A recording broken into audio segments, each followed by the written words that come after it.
What if I told you that when the United States declared its independence in 1776, it wasn't freedom for everyone?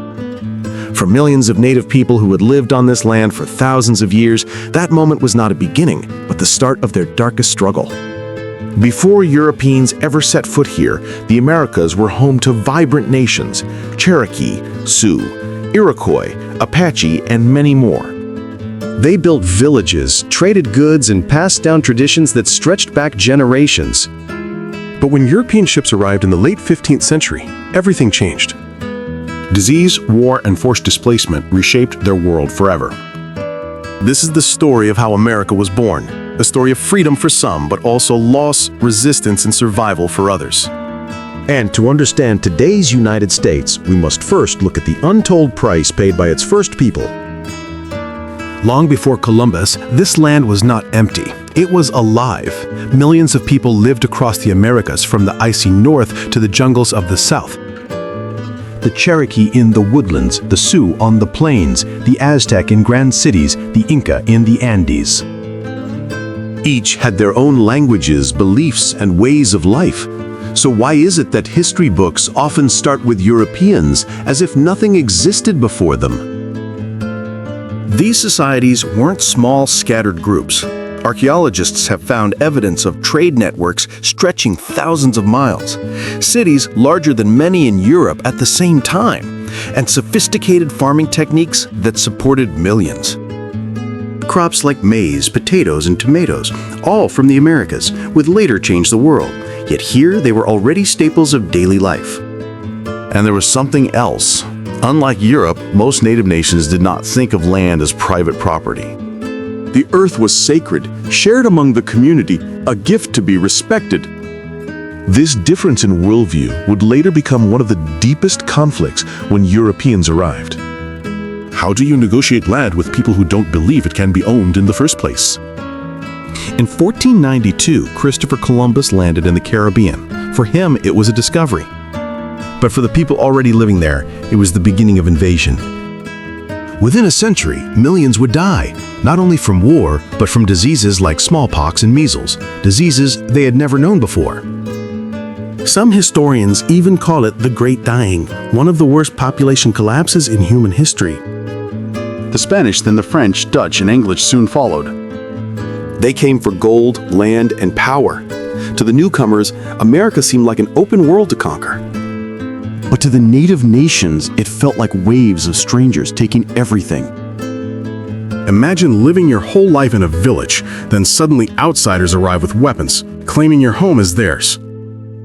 And here lies the first clash of worlds. Europeans believed in kings, ownership, and expansion. Native peoples believed in community, shared land, and balance with nature. These two worldviews could not be more different, and from this difference, conflict was unavoidable.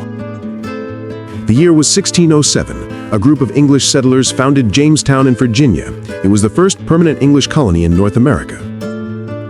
Life was not easy. Disease, hunger, and conflict with local native tribes almost destroyed the settlement. By the 1700s, 13 British colonies stretched along the Atlantic coast. Each had its own character. In the north, New England built towns with churches and schools. In the south, large plantations grew tobacco, rice, and cotton using enslaved African labor. Colonial society was diverse. Merchants traded goods across the Atlantic, farmers worked the land, and artisans built ships, tools, and houses. But freedom was not equal. While some settlers enjoyed opportunities, many Native Americans lost their land, and enslaved Africans had no rights at all. A common identity began to grow. Colonists spoke of liberty, self-rule, and opportunity. They still saw themselves as British, but a new sense of being American was slowly taking shape. The war began in April 1775 at Lexington and Concord. Shots were fired, and history would never be the same. Ordinary colonists, armed with hunting rifles, faced the disciplined British redcoats. George Washington was chosen to lead the Continental Army. His troops were poorly trained and often hungry, yet their spirit was unbroken. Washington's leadership turned scattered militias into an army with purpose. The turning point came in 1777 at the Battle of Saratoga. The American victory shocked Europe and convinced France to join as an ally. French ships and soldiers brought new hope and strength to the revolution. In 1781, the war reached its climax at Yorktown. Surrounded by American and French forces, the British Army surrendered. 2 years later, the Treaty of Paris confirmed America as an independent nation. But independence for colonists also meant new losses for native peoples, as expansion pushed them further from their lands. After independence, the young United States looked westward. The Louisiana Purchase in 1803 doubled the nation's size. Vast lands, rivers, and forests opened to settlers, but for native peoples it meant new threats to their homelands. Settlers pushed across the frontier, cutting trees, building farms, and fencing lands. For many native nations, these actions destroyed hunting grounds and sacred places. Tension grew with every mile the settlers advanced. Native leaders resisted. Tecumseh of the Shawnee tried to unite many tribes into a confederation. He warned, "The land belongs to all of us. No tribe has the right to sell it." His call inspired hope, but also provoked fear among American leaders. But the resistance faced heavy challenges. The War of 1812 weakened native alliances, and Tecumseh was killed in battle. Despite their courage, native peoples were steadily pushed westward, forced from their ancestral lands by treaties and violence. In the 1830s, the United States government passed the Indian Removal Act. This law forced native nations to leave their lands east of the Mississippi and move westward. For leaders in Washington, it was called progress. For native peoples, it meant disaster. The Cherokee Nation tried to resist through the courts. In Worcester versus Georgia, the Supreme Court ruled in their favor. But President Andrew Jackson ignored the decision, reportedly saying, "John Marshall has made his decision. Now let him enforce it." In 1838, U.S. soldiers arrived in Cherokee villages. Families were forced from their homes at gunpoint. They carried what little they could, blankets, tools, and food, before beginning the long, painful march west. This march became known as the Trail of Tears. Thousands died from hunger, cold, and disease. The Cherokee remembered it not as a relocation, but as a tragedy that broke their hearts and changed their nation forever. The Trail of Tears was not the end, it was only the beginning of even greater westward expansion. By the mid-1800s, the idea of manifest destiny spread across the United States. Many believed it was their duty, even their right, to expand from the Atlantic to the Pacific. Newspapers and politicians repeated the phrase until it became national policy. Settlers poured into new territories, carried by wagon trains and later by railroads. Towns sprang up overnight. Gold rushes in California and other regions drew thousands chasing dreams of fortune. But as settlers expanded, native peoples were once again displaced.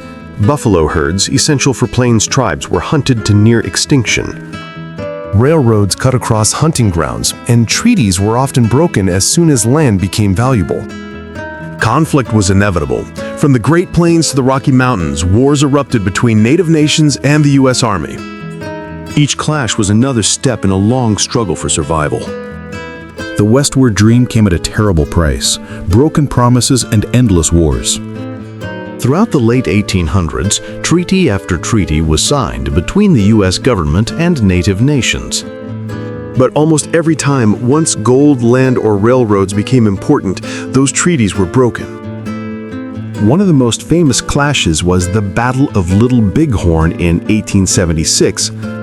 Lakota, Sioux, and Cheyenne warriors, led by Sitting Bull and Crazy Horse, defeated General Custer's troops. For a moment, native resistance achieved a stunning victory.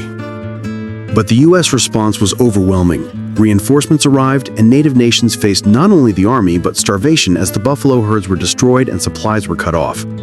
Victory at Little Bighorn could not stop the tide of conquest. By the end of the 1800s, most native peoples were forced onto reservations. Lands once stretching across continents were reduced to small, controlled areas. Promises of sovereignty faded, replaced by confinement and loss of freedom. In 1887, the U.S. government passed the Dawes Act. It divided tribal lands into small plots for individual families, while the rest was sold to white settlers. This law weakened native communities by breaking their shared land traditions. At the same time, native children were taken from their families and sent to boarding schools. They were forced to cut their hair, stop speaking their languages, and adopt European American clothing and religion. The motto was, "Kill the Indian, save the man." Traditional ceremonies and dances were often banned, spiritual leaders were punished, and native religions suppressed. Despite this, communities kept their traditions alive in secret, preserving songs, languages, and stories for future generations. By the early 1900s, native peoples had lost most of their lands and autonomy. Yet, even under pressure, they refused to disappear. Their resilience became the foundation for future generations to fight for rights and recognition. Even after losing so much, native people refused to disappear. A new era of survival and early activism began. In the early 1900s, native communities struggled to survive on reservations. Life was hard, with poverty and loss of land shaping daily reality. Yet traditions like songs, dances, and ceremonies were secretly kept alive. By the 1920s, native voices began to organize. Leaders like Charles Eastman and Zitkala Shaw wrote books and gave speeches, demanding respect for native identity and rights. These early activists planted seeds for future change. In 1924, the Indian Citizenship Act granted U.S. citizenship to all Native Americans. While it seemed like progress, many states still blocked their voting rights. True equality was still far away. By the 1930s, the U.S. began to slightly change policies. The Indian Reorganization Act of 1934 allowed tribes to form governments again. It was not full freedom, but it was a first step toward rebuilding self-determination. The fight for native rights reached a powerful new stage, the Red Power movement. In the 1960s, Native Americans grew frustrated with broken promises and poor living conditions. Inspired by the civil rights movement, young activists demanded justice and equal treatment. One of the most famous groups was the American Indian movement, AIM, founded in 1968. They organized protests, marches, and occupations to draw attention to native struggles. In 1969, native activists occupied Alcatraz Island, claiming it as native land. For 19 months, they held the island, gaining national and international attention. The movement also reached Washington, D.C. In 1972, I.M. led the Trail of Broken Treaties March, occupying a federal building to demand the U.S. honor its agreements. Despite centuries of struggle, native nations are still here, stronger and more determined than ever. Since the 1980s, native communities have rebuilt their governments, schools, and cultural centers. Traditional languages and ceremonies, once suppressed, are being taught to new generations. In recent decades, native activism has continued, from protecting sacred lands against pipelines to demanding recognition of treaty rights. Their voices are now louder and more united. Today, native people contribute to every part of society: politics, art, sports, and science, while keeping their traditions alive. Their survival is not only a story of endurance, but also of renewal and strength. The story of Native Americans is not just about loss. It is about survival, resistance, and revival. Their legacy lives on, reminding us that history is not finished, and their voices will never be silenced.